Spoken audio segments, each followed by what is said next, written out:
Hello, good morning everyone. Dito naman ako, welcome back. Bali ito na yung niluto kong chicken feet adobo. Ayan.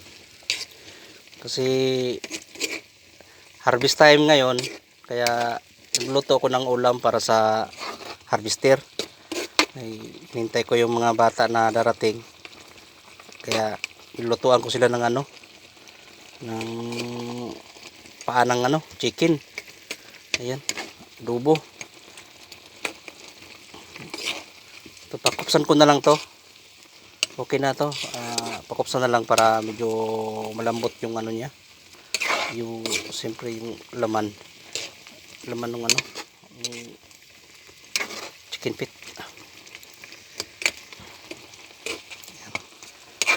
Kaya tapusin nyo na yung video ko mga dambos hanggang dulo para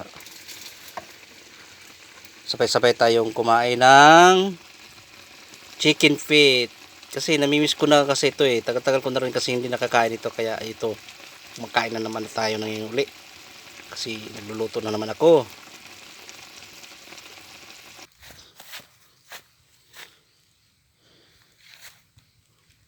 Siyempre lalagyan natin ng to, sangig.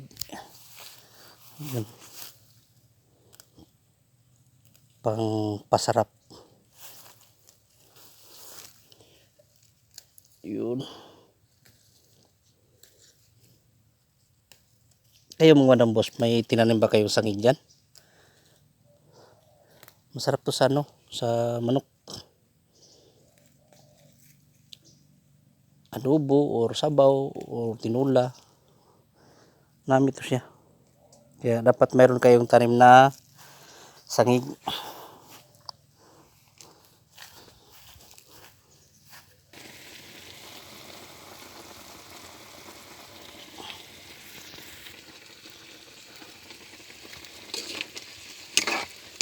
Ukay para terno sila lahat, lalambot. Kailangan natin halo-haluin. Ayan, malambot na yan mga boss. Ito na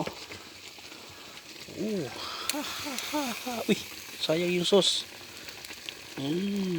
Wow, ang laki wow, ang laki. Ayun,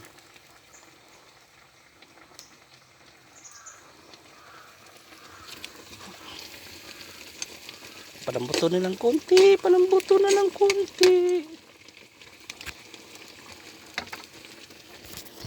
Ito na yung kanin ko mga madambos. Ayan, saing po marami kasi may darating na mga harvester. Isa kahoy ako nagsaing kasi brown out sa amin mula kagabi hanggang ngayon, brown out pa rin.